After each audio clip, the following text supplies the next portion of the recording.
شاہزین نے اسے بالوں سے پکڑ کے اٹھایا. اس کا چہرہ غصے اور جلال سے پاگل ہو رہا ہے. رکھیل بننا ہے تمہیں؟ جانتی ہو رکھیل کیا ہوتی ہے؟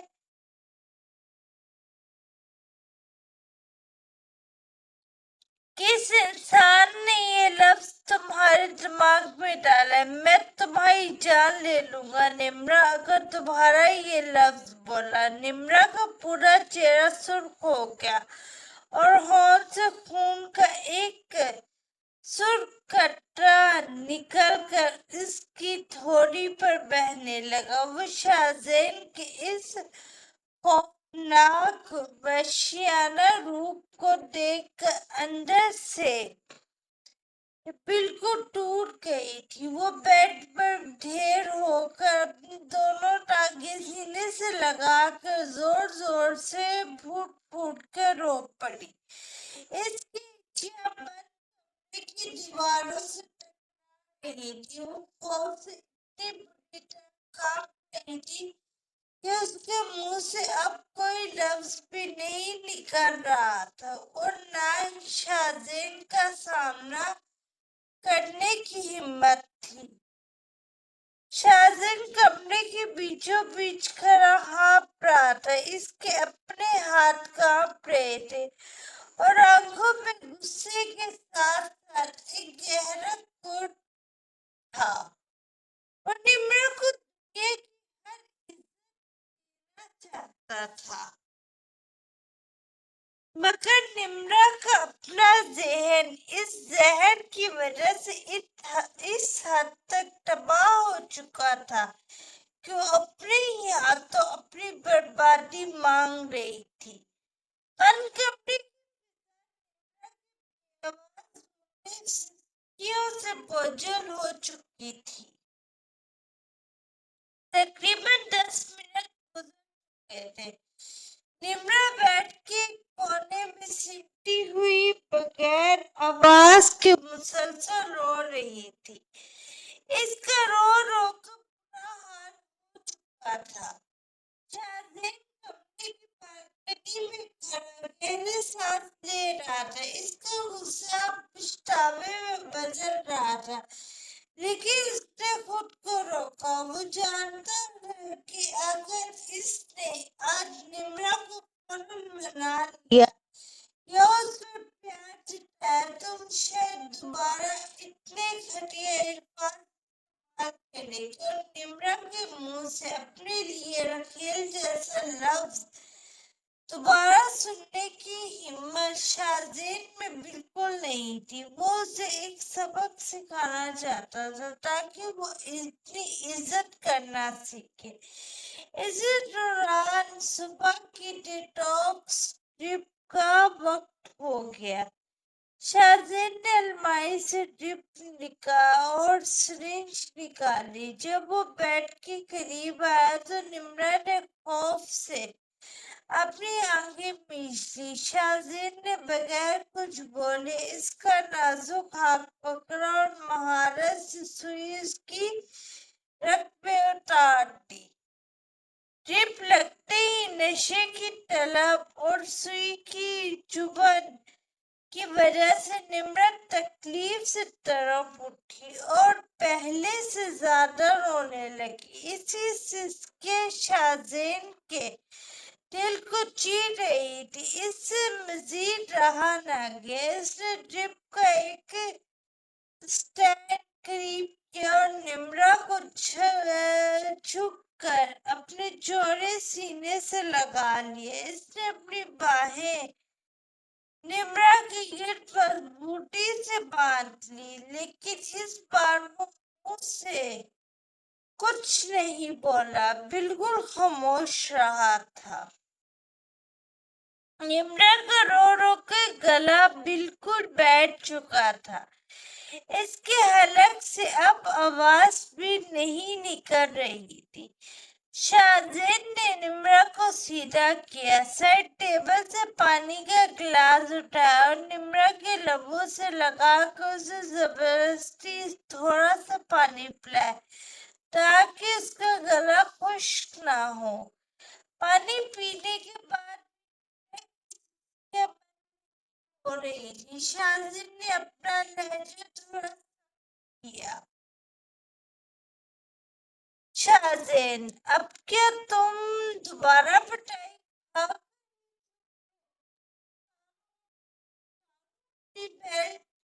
بیل کا نام سن کر نمرا مزید سہم گئی۔ اس نے روتے ہوئے نہایت معصومیت سے اپنی بندی شاذن کے سامنے کی۔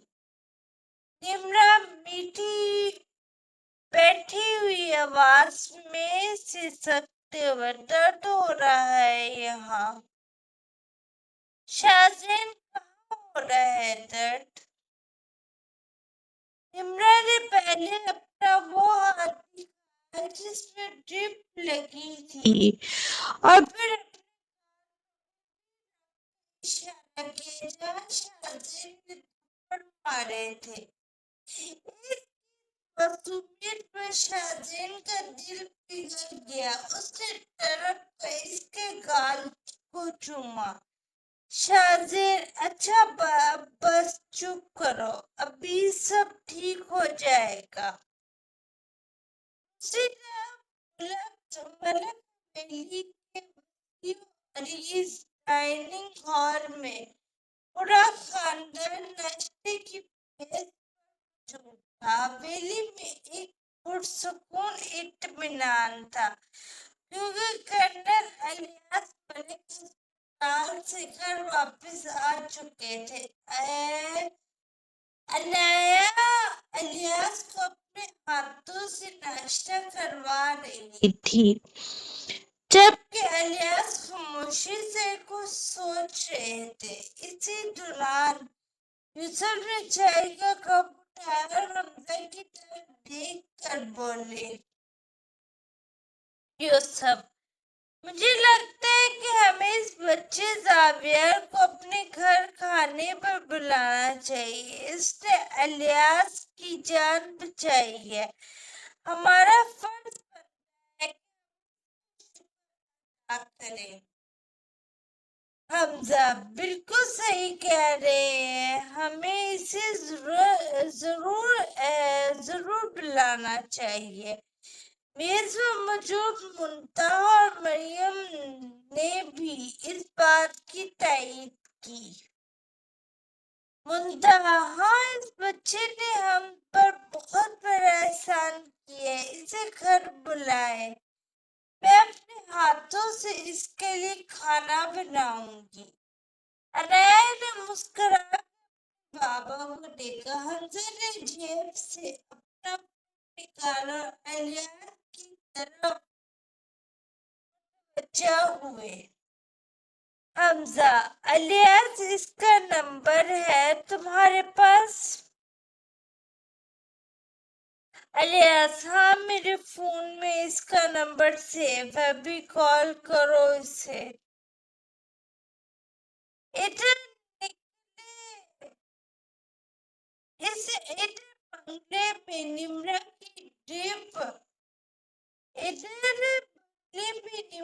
کی ڈرپ ختم ہو چکی تھی۔ شاذن نے سوئی نکالی اور نمرا کو اچھے سے فریش کروایا۔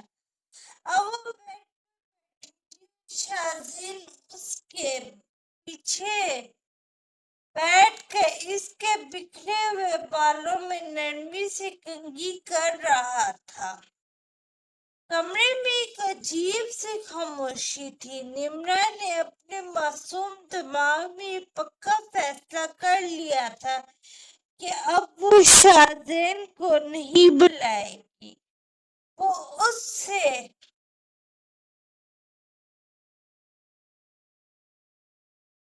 نہیں بلائے گی اور اب وہ اس سے شدید ناراض تھی اور واقعی وہ اسے پکار بھی نہیں رہی تھی۔ دوسری طرف شاذن بھی خاموش تھا، وہ بھی اسے نہیں بلا رہا تھا، لیکن وہ اپنے ہاتھ روک نہیں سکا۔ وہ نمرا کے بال اتنی ہی نرمی سے بنا رہا تھا طرح جیسے وہ روزانہ محبت سے بناتا تھا۔ اسی وقت شاہزین کی جیکٹ میں موجود فون بج اٹھا۔ اسکرین پر ایک نامعلوم نمبر تھا۔ شاہزین نے کنگھی سائڈ پر رکھی اور فون اٹھا کر کان سے لگائے۔ شاہزین: جی زاویہ، قاسم اسپیکنگ۔ دوسری طرف سے جب آواز آئی تو شاہزین کے ہاتھ چمکے۔ وہ اس کے دادا ملک خاندان کے سربراہ کی آواز تھی۔ اس کا لہجہ ادب ہو گیا۔ شاہزین: جی السلام علیکم دادا جان۔ وعلیکم السلام بیٹا، میں الیاس کا باپ بول رہا ہوں۔ ہم چاہتے ہیں کہ تم آج رات ہمارے گھر کھانے پر آؤ اپنی وائف کے ساتھ۔ ہم سب تمہارا شکریہ ادا کرنا چاہتے ہیں۔ اپنی وائف کا نام جس کا چہرہ سجا ہوا تھا، اس نے گہرا سانس لیا اور جواب دیا: شاہزین جی ضرور، ہم ضرور آئیں گے۔